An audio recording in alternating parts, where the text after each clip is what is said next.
بسم اللہ الرحمن الرحیم نحمده ونصلی علی رسولہ الکریم اما بعد بسم اللہ الرحمن الرحیم۔ عزیز طلباء، آج ہم کنز الدقائق حصہ دوم سبق نمبر 70 شروع کر رہے ہیں۔ اس سبق میں ہم انشاءاللہ کتاب الحوالہ سے متعلق پڑھیں گے۔ اس سے پہلے مصنف علیہ الرحمہ نے کتاب الکفالہ کا ذکر فرمایا تھا۔ ان دونوں ابواب میں مناسبت یہ ہے کہ ان دونوں میں وثوق اور اعتماد ہوتا ہے۔ دین اور وثوق اور اعتماد ہی کی خاطر دین کا التزام ہوتا ہے جو اصیل کے ذمہ واجب ہوتا ہے۔ بس فرق صرف اتنا ہے کہ کتاب الکفالہ میں اصیل مدیون بری نہیں ہوتا اور کتاب الحوالہ میں وہ بری ہو جاتا ہے، اور یہاں پر دین منتقل ہو جاتا ہے محتال علیہ کی طرف۔ تو اس مناسبت کی وجہ سے کتاب الکفالہ کے بعد کتاب الحوالہ کا ذکر فرمایا۔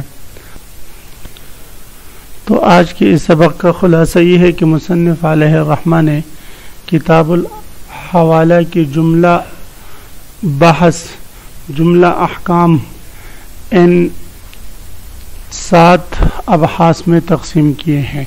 اس کتاب میں سب سے پہلے مصنف علیہ الرحمہ حوالہ کی تعریف ذکر کریں گے، پھر اس کے بعد اس کی شرائط، پھر اس کے بعد عقد حوالہ کا حکم ذکر ہوگا، اور چوتھے نمبر پر پھر تعریف التوا، اس کی تعریف ذکر ہوگی، اور اس کے بعد الاختلاف بین ارکان الحوالہ، ارکان حوالہ کے درمیان جو اختلاف ہے اس کا ذکر ہوگا، اور پھر چھٹے نمبر پر حوالے مقیدہ کا ذکر ہوگا، اور آخر میں کتاب کا خاتمہ ذکر ہوگا جس میں مصنف علیہ الرحمہ جدید مسائل کی طرف اشارہ فرمائیں گے۔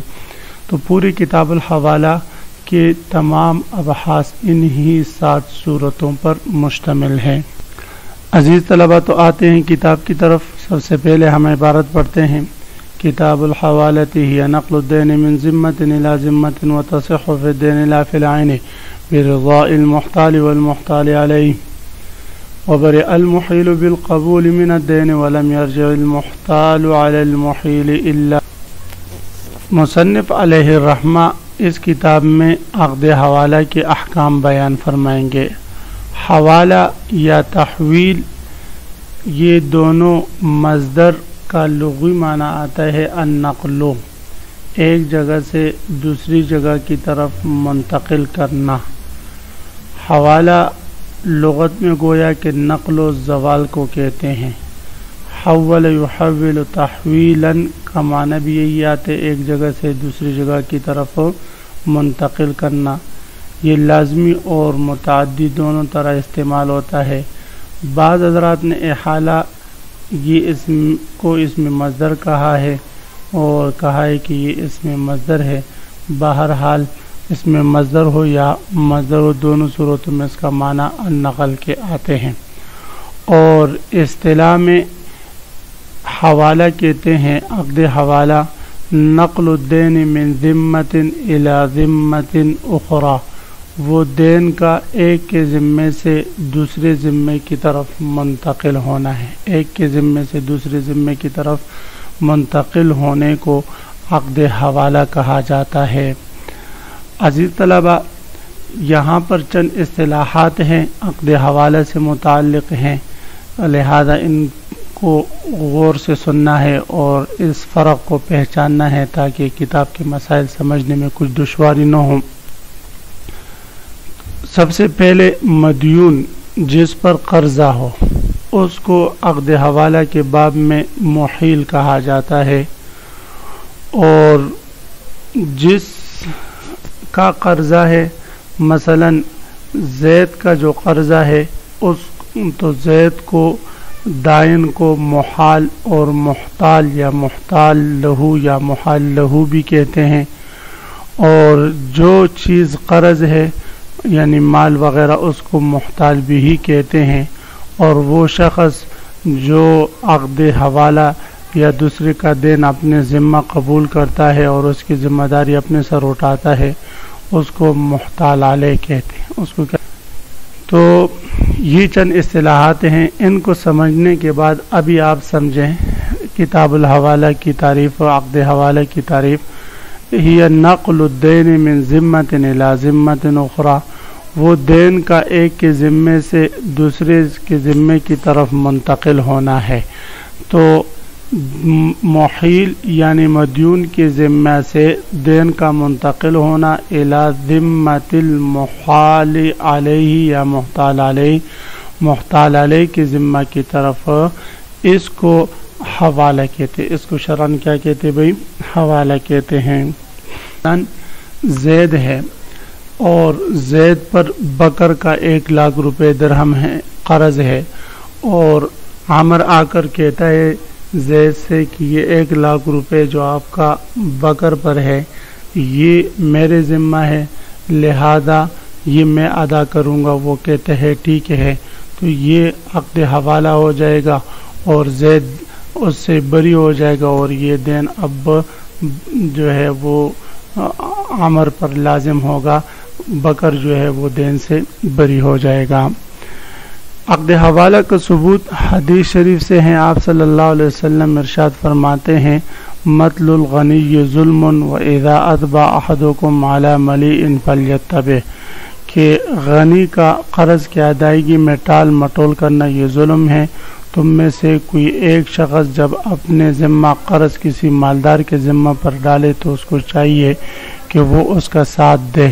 تو یہاں پر فلیتبع کا مطلب یہ ہے کہ وہ ذمہ داری اٹھائے۔ یہ ترمذی شریف کی روایت ہے اور آپ صلی اللہ علیہ وسلم نے اس حوالے کی باقاعدہ ترغیب دی ہے۔ تو معلوم یہ ہوا کہ یہ کوئی خاص عقد ہے جس کی شرعاً اجازت ہے، اس لیے تو آپ صلی اللہ علیہ وسلم نے اس کی اجازت دی۔ تو فرماتے ہیں وَهِيَ نَقْلُ الدَّيْنِ مِنْ ذِمَّةٍ إِلَى ذِمَّةٍ، کہ حوالہ کہتے ہیں دین کا ایک کے ذمے سے دوسرے ذمے کی طرف منتقل ہونا۔ وَتَصِحُّ فِي الدَّيْنِ لَا فِي الْعَيْنِ، اب یہاں سے عقد حوالہ کی شرائط کا ذکر ہے کہ عقد حوالہ دین میں تو درست ہے لیکن عین میں درست نہیں۔ عین کا حوالہ صحیح نہیں، اس لیے کہ حوالہ نقل حکمی کا نام ہے اور دین وصفی حکمی ہے جو ثابت فی ذمہ ہوتا ہے، تو نقل حکمی کا تحقق دین ہی میں ہوگا نہ کہ عین میں، کیونکہ عین میں تو نقلی حکمی نہیں ہوتا بلکہ نقلی حصی ہوتا ہے۔ تو اس لیے فرماتے ہیں کہ دین میں تو عقد حوالہ درست ہوگا لیکن عین میں عقد حوالہ یہ درست نہیں ہوگا۔ تو سب سے پہلی شرط یہ ہے کہ یہ عقد حوالہ دین میں ہو، لا فی العین، نہ کہ عین میں ہو، برضاء المحتال والمحتال علیہ، محتال اور محتال علیہ کی رضامندی کے ساتھ۔ یہ دوسری شرط ہے کہ عقد حوالہ درست ہوگا اس شرط پر کہ محتال اور محتال علیہ دونوں اس پر راضی ہو۔ محتال تو عزیز طلبہ میں نے بتایا کیسے کہتے ہیں، اس شخص کو کہتے ہیں جو دائن ہو، جس کا قرضہ ہو، اور محتال علیہ اس شخص کو کہتے ہیں جو مدیون کا قرضہ اپنے سر پر اٹھا لے اور وہ ذمہ داری اپنے سر لے لیں، اس کو محتال علیہ کہتے ہیں۔ تو فرماتے ہیں کہ یہ عقد حوالہ صحیح ہوگا محتال اور محتال علیہ کی رضامندی کے ساتھ۔ مثلا زید کا بکر پر 1,00,000 روپے جو ہے وہ قرض ہے، اور عامر آ کر کہتا ہے زید سے کہ یہ 1,00,000 روپے جو آپ کا بکر پر ہے یہ اس کا التزام میں کرتا ہوں، یہ میں ادا کروں گا۔ تو اور زید کہتا ہے ٹھیک ہے، مجھے اس سے کچھ فرق نہیں پڑتا، چاہے آپ ادا کریں چاہے بکر۔ تو فرماتے ہیں یہ اس کی طرف منتقل ہو جائے گا اور بکر جو ہے وہ پھر بری ہو جائے گا۔ لیکن اس میں محتال یعنی زید اور محتال علیہ یعنی عمر کی رضامندی ضروری ہے، بکر جو کہ محیل ہے اس کی رضامندی ضروری نہیں، اس لیے کہ وہ اس کی تو ذمہ داری سے جان چھوٹ رہی ہے۔ تو اس لیے فرماتے وہ تصح فی الدین لا فی العین، اور یہ عقد حوالہ عین میں تو درست ہے، دین میں تو درست ہے نہ کہ عین میں، برضاء المحتال والمحتال علیہ، محتال اور محتال علیہ کے باہم رضامندی سے۔ وبرئ المحیل بالقبول من الدین، اب یہاں سے یہ مسئلہ بیان فرما رہے ہیں کہ محیل عقد حوالہ کی جملہ شرائط پائے جانے کے بعد، عقد حوالہ تام ہونے کے بعد محیل جو ہے وہ بری ہو جائے گا، مدیون دین سے بری ہو جائے گا، اور اب دین کی ذمہ داری اس پر نہیں ہوگی بلکہ محتال علیہ پر ہوگی۔ وبرئ المحیل، اور محیل یعنی مدیون بری ہو جائے گا، بالقبولی محتال علیہ کی قبول کرنے سے، اور محتال کے قبول کرنے سے، من الدین دین سے وہ کیا ہو جائے گا بھئی بری ہو جائے گا۔ یعنی جب عقد حوالہ اپنی تمام شرطوں کے ساتھ تام ہو جائے تو محیل دین اور مطالبہ دین دونوں سے بری ہو جاتا ہے۔ ہاں اس میں پھر اختلاف ہے، بعض فرماتے ہیں کہ صرف مطالبے سے بری ہوتا ہے، دین سے بری نہیں ہوتا، اور بعض فرماتے ہیں کہ دین سے بری ہو جاتے ہیں، مطالبے سے بری نہیں ہوتا۔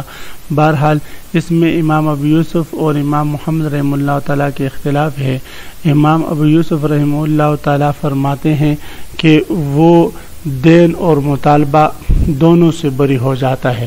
امام محمد رحمہ اللہ تعالیٰ فرماتے ہیں مطالبے سے بری ہو جاتا ہے، فقط دین سے بری نہیں ہوتا۔